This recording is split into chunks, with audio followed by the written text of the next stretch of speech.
So our next session is all about the customer and stakeholder engagement, and it's something that is very, very near and dear to my heart. And I want to start, Mark ended with a quote, so I'm going to start with a quote.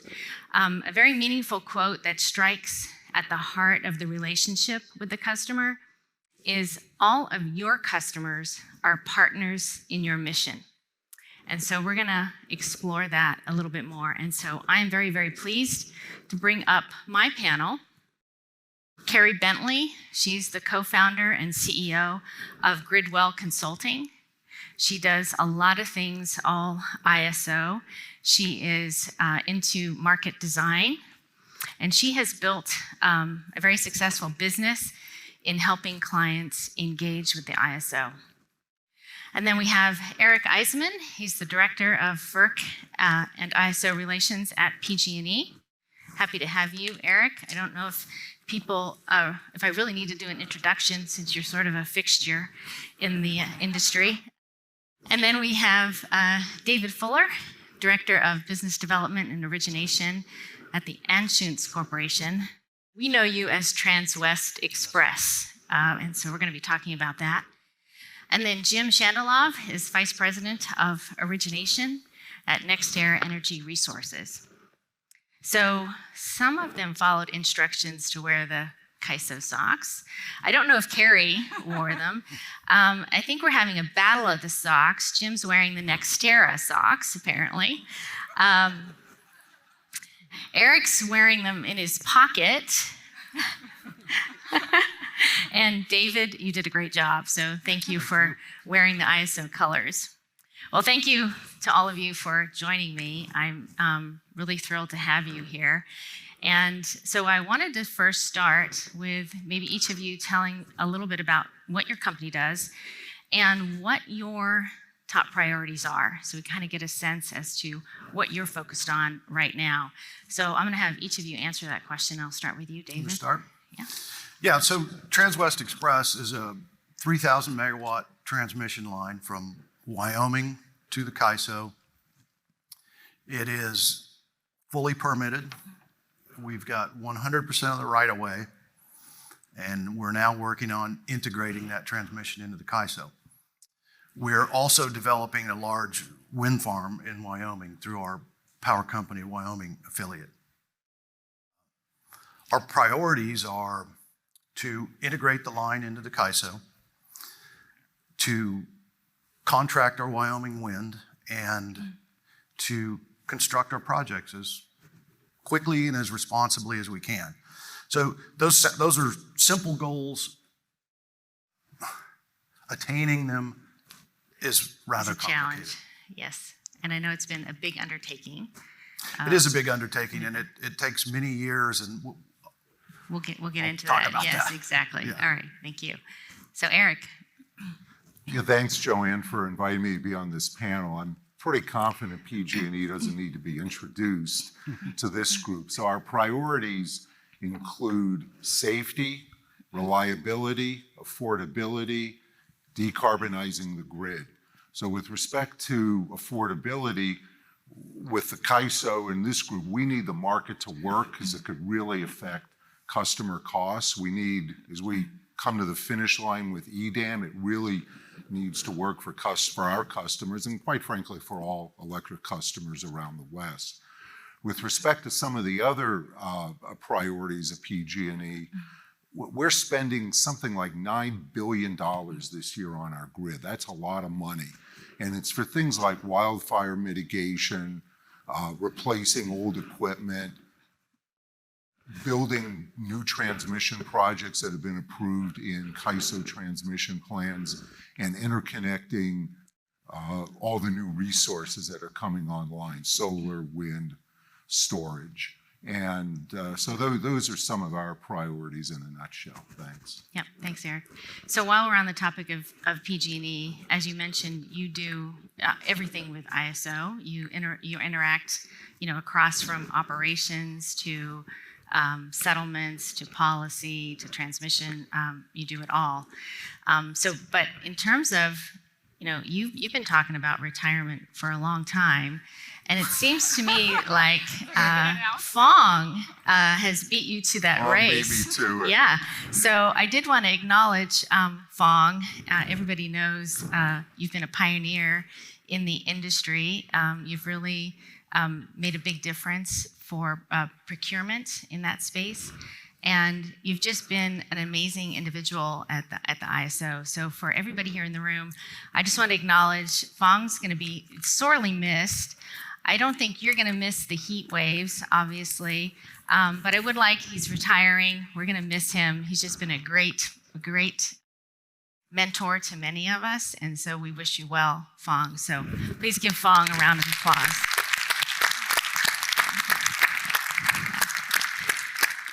I heard there was a good party last night in your honor. So nice job. All right, thank you, Eric. So Carrie, let's go to you. Yeah, thanks, Joanne. I'm so excited to be up here. So for those of you who don't know me, hi, I'm Carrie Bentley, and I think I'm the CAISO's most vocal stakeholder. No, I don't think so. So it's so great. So first, I'm CEO of Gridwell Consulting. Our unofficial tagline is all things CAISO, which means we're continually engaging with different departments at the CAISO on behalf of many clients. My most visible relationship, though, with the CAISO is that along with my co-founder, Callie Wells, we represent the Western Power Trading Forum in their advocacy efforts. WPTF is a nonprofit trade forum dedicated to competition and transparency.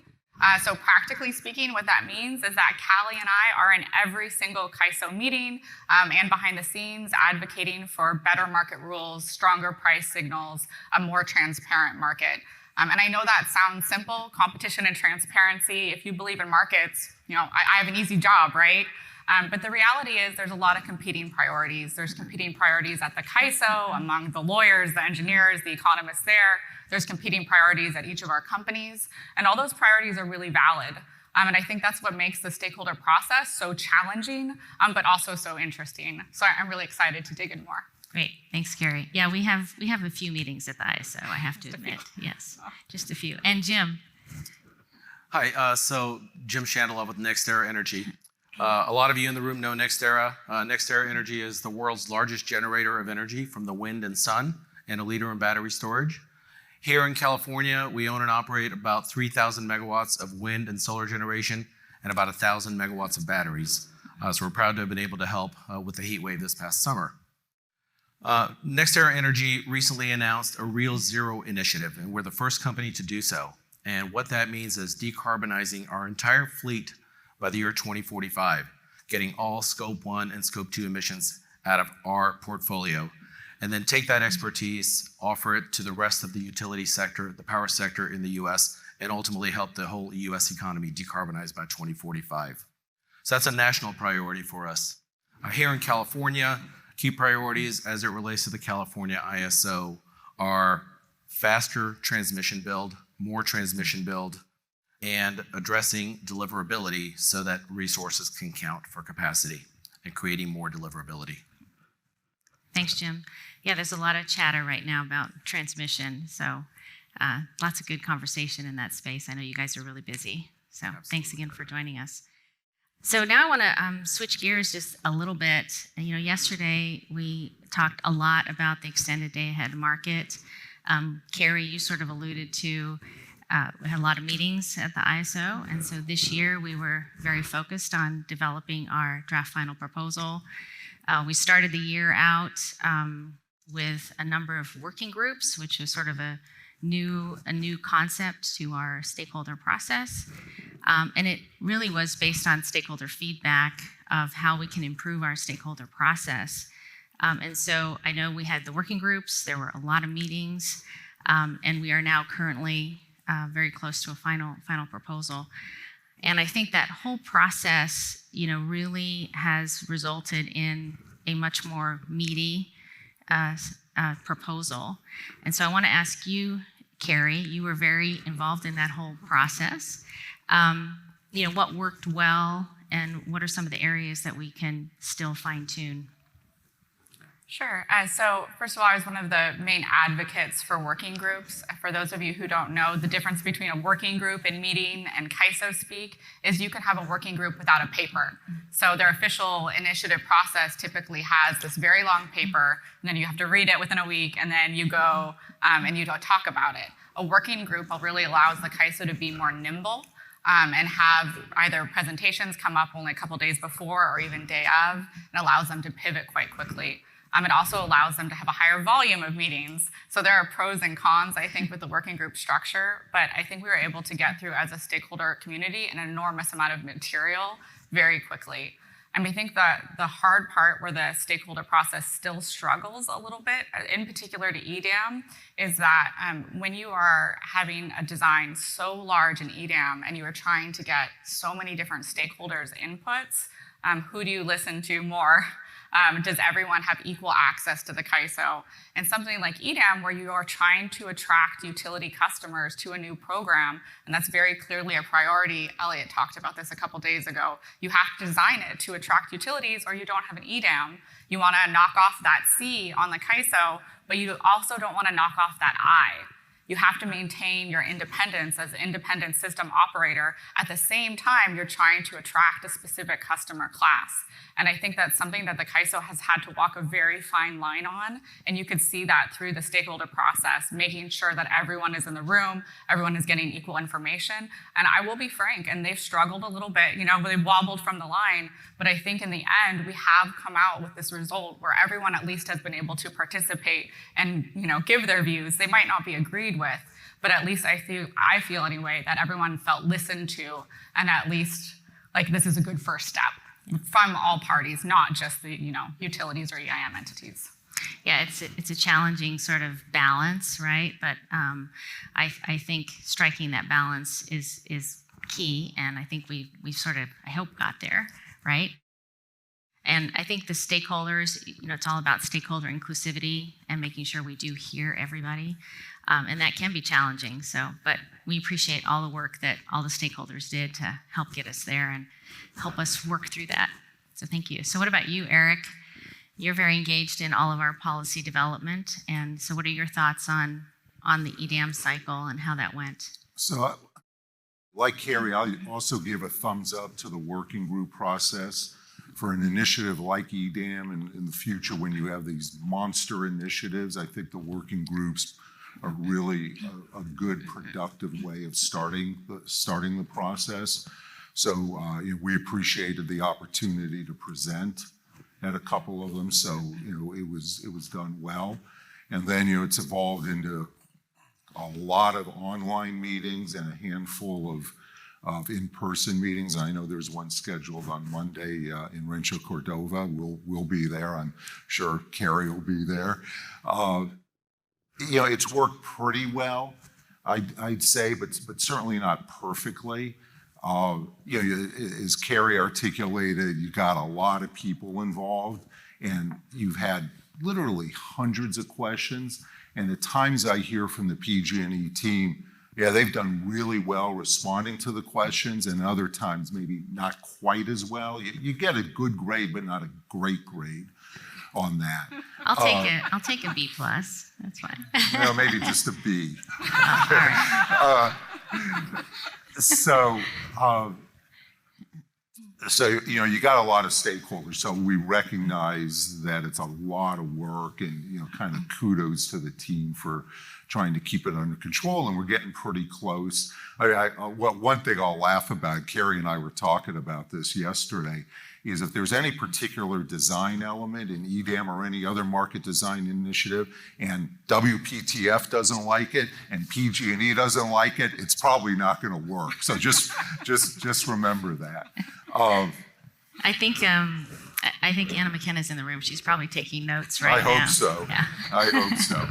And you could have a really great design in EDAM that works for everyone, and in a collaborative process. But we heard this yesterday, and so I'll be a little repetitive, but if the governance doesn't work for EDAM, you don't have EDAM. And I've been on the governance review committee for 3 years now. worked really hard with my colleagues on the committee. Actually, we have comments due on our most recent proposal. I think it's the 18th, and I really encourage people to keep an eye on that as well. I know the plan is to go to the board and the governing body with both the design and the governance at the same time.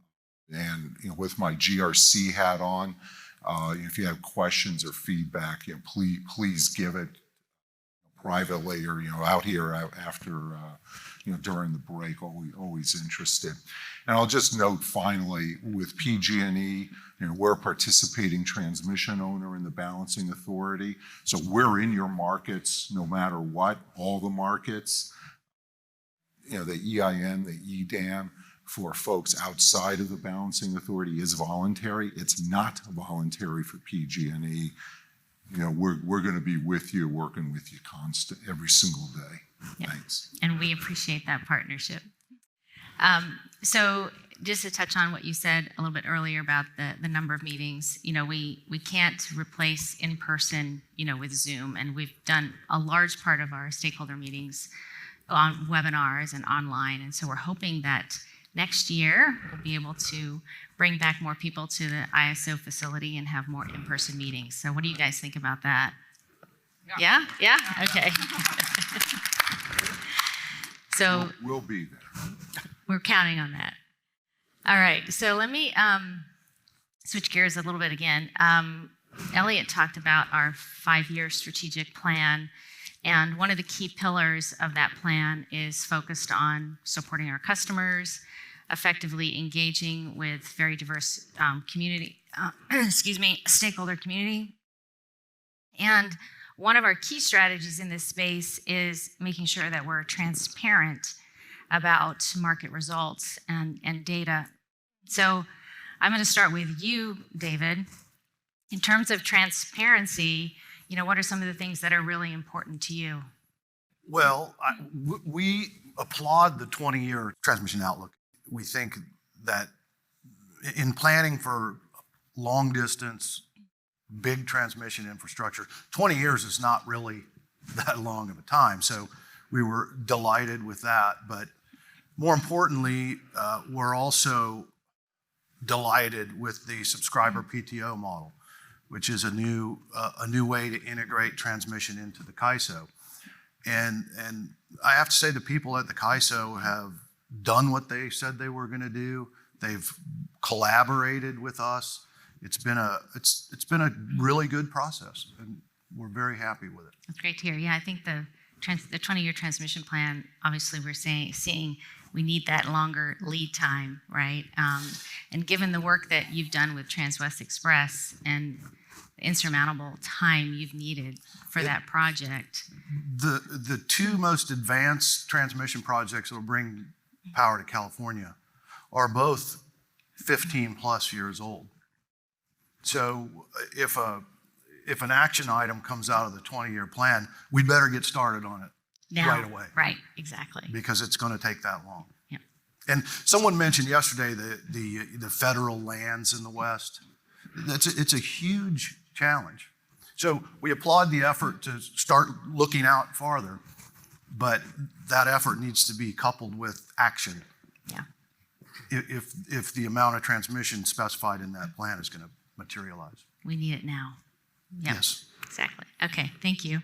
So Carrie, in terms of transparency, there's been a lot of work that's been done through the help of you and WPTF to really sort of assess what are some key things that customers and stakeholders really need to make better business decisions, right? And so maybe you can explain a little bit about how that came about.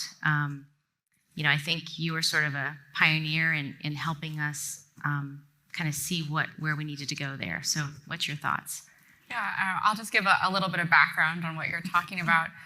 So first of all, transparency is really important to companies, but when they go and ask the CAISO for data, maybe they do it once or twice a year, because really you don't need something from the CAISO until you really need it.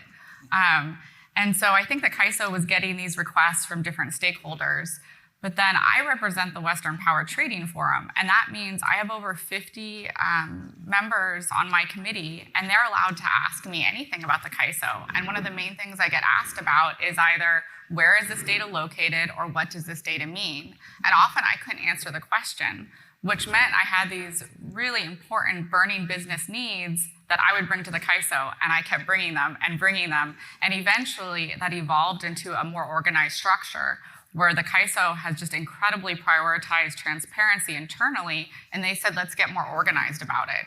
So I think I ended up soliciting over 70 companies. We put together our burning transmission, interconnection, market, CRR, financial data questions together in a nice, neat spreadsheet. We prioritize them by what's a must-have, nice to have, you can get to it, and we sent it off. And they've been working through that list with us for the past over a year now. And the amount of data and the amount of clean data, actionable data that has come out has been incredible. It's definitely a huge shift. I'll give you a quick example of how actionable it has been. After the 2020 heat event and rolling blackouts, it took me a month to kind of independently assess how the CAISO did. And I did a big presentation, and everyone said, wow, you did it in a month. In 2022, I did that by the following Monday. Just the amount of clean data coming from the CAISO has been incredible.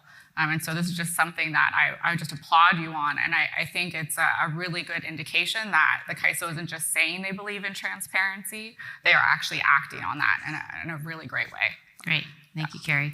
I didn't pay her to say that, by the way. Thank you, Carrie. Actually, the transparency effort has just been very eye-opening for the ISO.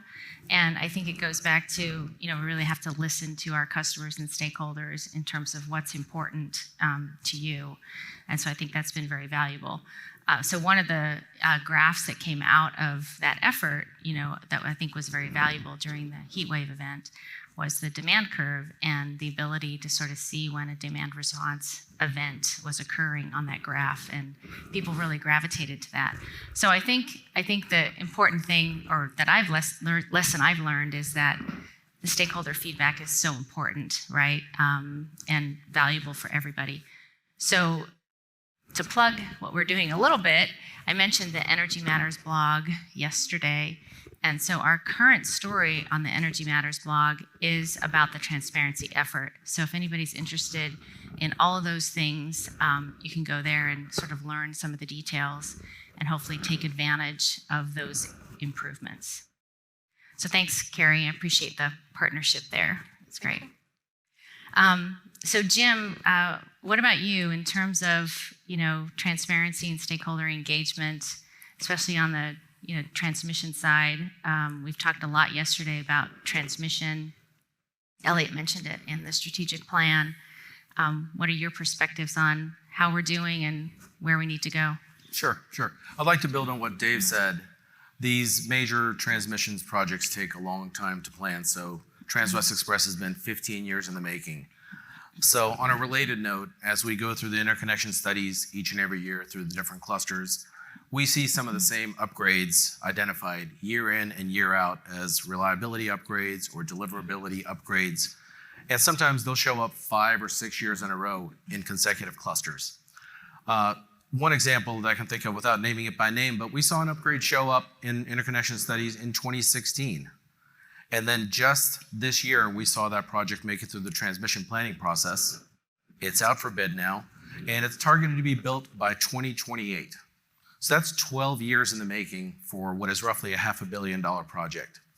So going back to the CAISO's plan and the identification of the fact that we need $30 billion in transmission upgrades, some of this likely has to be done as no regrets. It's one thing to keep identifying it year in and year out. But for example, a 300 megawatt generation project can't necessarily afford to pay for $1 billion upgrade. So some of these projects need to go forward arguably as no regrets. And they need to go into rate base. They need to be paid for by all transmission customers. All transmission customers, frankly, are to comply with the RPS and the decarbonization goals in California. So if we're going to get there, the cost needs to be incurred. Great example of this is from a few years ago is the Tehachapi project. If you build it, they will come. That project was developed and built, and a lot of wind came. Another example is west of Devers. That project was approved, built, and a lot of solar and storage came on in the I-10 corridor. So we know where the wind resources are. We know where the solar resources are. The Central Valley is a very sunny place. There's a lot of land there. There's a long-term drought. Land is not as usable for agriculture. We need to have more solar and storage in that part of the state. We need to do some more projects. Some of them is no regrets. Get multi-agency collaboration on getting these projects on the books, on the drawing board, and get them designed, approved, and start building, and the development will come. So based on that, David, build it and they will come. Has that sort of been the Transwest Express strategy? Yeah, absolutely. I agree with Jim that at some point you have to take no regret steps. And that's especially true for big, long lead time projects. But we have to believe that the build it and they will come, given the investment that we have in this already in time and money. Yes, we believe if we build it, they will come. But to get them to come, we need to be able to say what we can do with this transmission line. What can we deliver to you? Yeah. And that's where we're making strides with the SPTO structure. Now, in terms of there's been a lot of improvements in our queue management, in terms of managing projects. Do you have any thoughts there in terms of what we need to do differently or? Well, we're not parked in the interconnection queue with one project. What we're trying to do is build big infrastructure that will then enable that to happen. Yeah. Which we're very much looking forward to. So thank you. Jim, Good. any other final thoughts on that? Maybe shifting just a tad toward deliverability. We understand that the California ISO has been tweaking its methods on deliverability studies, trying to eke more out of the system, and that's great progress. It still doesn't seem to be enough, though. As you look out there toward 2045, as you look toward another 40 gigawatts of storage needed on the system, and how much deliverability is out there today, and there are projects that are holding deliverability today. We have some of them that we plan to develop over the next handful of years, but we also have other projects out there that don't really have a prospect of deliverability. And they may be located at interesting, good substations where there's 500 and 230 kV, but the prospects of deliverability are where you're looking at upgrades in these studies for deliverability that may take 10 to 12 years. And if it's going to take that long to get deliverability, there's going to be a lull in development. So I think what we need there from a policy perspective, and we've seen the Public Utilities Commission do this in California previously. This was in an emergency order not that long ago, where the order said that if a project can come online by some date certain, like next summer or the summer after that, maybe it doesn't need deliverability. Maybe the fact that it's on the grid and can be either producing energy or storing energy, maybe deliverability doesn't matter for that purpose and the resource is still beneficial. So I think we have to ask ourselves the question sometimes on projects, would the grid be better off with this project or without this project? Deliverability aside. Yeah. And if the answer is the grid would benefit from a resource here, well, there's a substation already here. There's a reason that substation's there. Would it be a bad thing to have storage there? So I think from a policy perspective, we probably need to make more allowances for how do we get more resources online regardless of deliverability. Yeah, we're with you there. We need all the resources we can get. So that's a key factor. All right, so I might be going a little bit out on a limb here. I'm going to ask the panelists, and each of you can kind of sort of opine, and I know I'll probably hear Carrie's opinion here. If there was one thing that you could change about the ISO stakeholder process or how you engage with us, what would that be? Oh, that's a tough one. Okay, so if there's one. I know you've thought about this. So. Endlessly. No, I'm just kidding. So I think if there's one thing I could change out of a part of the stakeholder process, it would be the upfront work involved. I would like the CAISO to start much more clearly with what is the problem we are trying to solve. Here is the data around it. Here's the analysis we've done. Here's how other ISOs have struggled with the same problem, and start there and take their time with that question. Because I feel like so often we jump straight to the answer and then we spin our wheels, sometimes for years. And sometimes I think we spin our wheels just because we weren't really clear on identifying that problem. And so for me, it would be just stop skipping to what you think is a cool solution for technology reasons or to be innovative, and really spend more time with what's the challenge and are there other ways to fix it and what are the options for fixing it.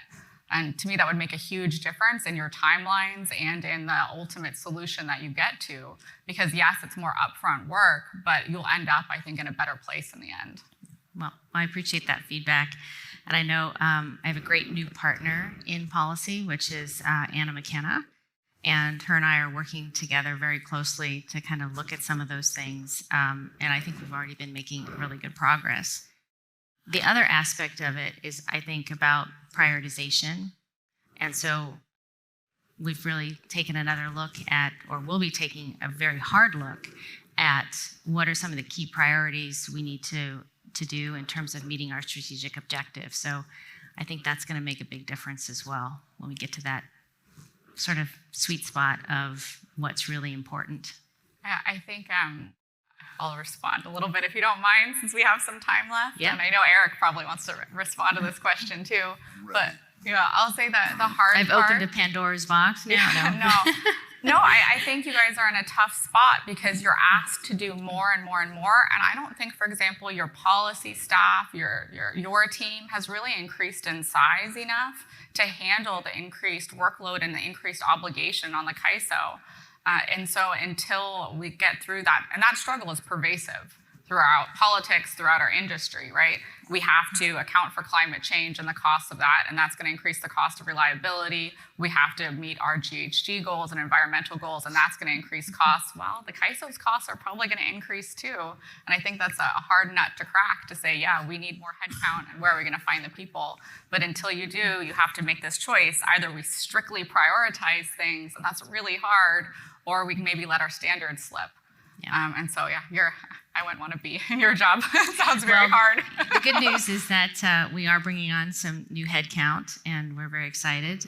Elliot and our board has approved a significant investment in new headcount, up to, I think, 50-ish. So we're going to see some more new faces at the ISO. That's great. I think that will make a huge difference. Yeah. Thank you. So what about you, Eric? One So- thing we could change. I don't know if I could say just one, but here's a theme. I asked for it, right? Yeah, you did. So first, do it right should be your priority, not do it on time. If stuff takes a little longer, it's okay. Do it right. I have this, why don't we have a joint goal of you do it right through 2023, and PG&E doesn't have to file one protest of an ISO filing at FERC. So why don't we have that? So a new joint metric goal? we can kind of track there. Yeah, let's see if we can All right, track will that. do. And let me also mention, part of the whole stakeholder engagement process includes implementation. And there's been some hiccups over the years with implementation, trying to do it too quickly. And again, give it time. You've got to do it right. Carrie's clients have to do it right and need time. All the PTOs, the EIM entities, we need time. Please engage with us on that. It's getting better, but it still needs improvement. So as we look at the current initiatives with EDAM and day-ahead market enhancements and scheduling priorities and price formation, I mean, all that's going on at once, it's going to be really hard to implement that all at once. So let's make sure we all work together to give ourselves the proper amount of time to implement it so that the market will actually work when it's implemented. Yeah, and I hear you there, right? And I hear it all the time from customers and stakeholders, and we get sort of in a difficult spot to deliver, what's being asked. But I agree with you. We want to do it right, and I think we've heard you. And even with EDAM now, we're taking a look at, what's the right cadence, what's the right pace. We want to make sure we do it right? And so I think that's really important. So thank you for that. Yeah, and we look feedback. forward to working with you and like Edison and with Carrie's clients and so on, because we all got to be ready. If we're not all ready, there's going to be big problems. Yeah. All right. So we'll work on those incentive plan that you mentioned. Okay. David, your engagement with stakeholder process has been a little bit different, but still a structured process. In terms of what are your thoughts on what you could have changed as you've gone through this with Transwest Express? Until Eric made his statement, I was just going to say, echo a theme we've heard throughout the conference is more faster. But I don't want to run afoul of him. More faster, but right and on time. Okay, there we go. And I also want to agree about it. I've been advocating to the ISO management, to the board about there's not enough people working at the ISO, so I'm thrilled to Yes, hear. we're addressing Look that. forward to see how you're going to strategically hire people. Yeah. But see how stakeholders are? One wants more faster, one wants, It's the big more- stodgy. yeah, I'm it's a the big stodgy utility. We're not advocating to do it wrong. But we would like more faster, right? I hear you. Okay. And what about you, Jim? Elliot should just take his gavel and go, boom, this is what we're going to do. Kind of like Michael Peavy used to do at the PUC. Let's just get things done more faster. I'm with Dave. Let's look at the last number of interconnection clusters, look at the top 10 lines or circuit breaker jobs or transformer upgrades that have been surfaced. Let's target those. Let's get those done. There's a reason those upgrades keep coming up, because the developer community wants to develop projects in certain areas. Let's get started. And it's 2022, so if we get started on those now, maybe we'll get there by 2032. And still a long way to go to 2045. Yeah. Yeah, Right. Jim, I want you to know, I hear what you're saying about upgrades. I know kind of where you're directing those comments to without stating the obvious. So we hear you, and we look forward to working with you on that. And not just specific to our projects, not at all. I mean, more broadly, major new 500 kV lines, 100-mile long 500 kV line. It can't happen overnight. So we can continue to debate it. We can continue to see that upgrade surface in the next 5 clusters. Or we can just go ahead and put it on the board and plan for it, develop it, and build it. Well, in the last few minutes that we have, I just sort of want to emphasize the collaboration, right? We talked yesterday a lot about collaboration, and that's really what makes things work, and that's really what makes things tick, right? So I'd like to maybe close with asking each of you your perspective on what is the key to our joint success. We have a lot of things coming in our future. So what is the one key to our joint success working on EDAM and other initiatives collaboratively? So let me start with you, Eric. The reason I'm looking at you like this is one. Just one. I'm only giving you one. That's all we have time for. I don't know, I'm looking at Carrie because her one is probably going to be different than my one. And you can't have one A, B, C, D. It's With one. respect to stakeholder engagement, I'm being a little repetitive here, but we continue to work with us in every phase of the ISO's business. PG&E and the ISO have a lot of touch points. You've heard some of them today, all the policy issues, operations, it's key.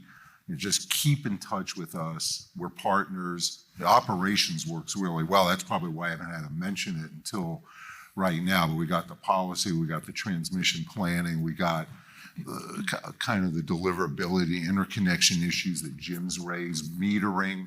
We got, the list. So just keep the engagement going and let me know when there's problems, and I'll do my best we'll do our best to solve them jointly. Well, you as a liaison helping us sort of navigate PG&E is key to keeping that collaboration It's a big working company. well. So yes, so thank you for that. Jim, your I guess final thoughts. Just the one thing I'd add on that is being back in person certainly makes a difference. So I think continue the collaboration, increase the in-person type of discussions, and I think the collaboration can help take place faster. One issue I think that we haven't touched on that I just want to raise really quickly is land use, and because we're focused so much on transmission here, but land use has certainly been controversial over time in California. Where do you develop all these projects? We've now seen a couple of examples of certain jurisdictions where energy storage is not a permitted land use. It's never been contemplated in the zoning regulations. So we've been doing a lot of education out there in certain communities. And additionally, I guess we were pleased to see the legislation passed this current year that allowed for a California Energy Commission process for permitting certain projects. We think that can help facilitate more projects getting built. So we're pleased to see that. Great, thanks. What about you, Dave? Well, I guess I would say complete the subscriber PTO mechanism that we're negotiating now. That will enable other transmission systems to use that structure. It will enable us to more efficiently contract our wind project. It will bring new transmission to the CAISO, which will have benefits for the CAISO.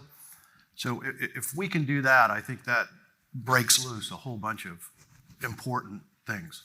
That will be good for us, that will be good for the CAISO, it will be good for LSEs within California.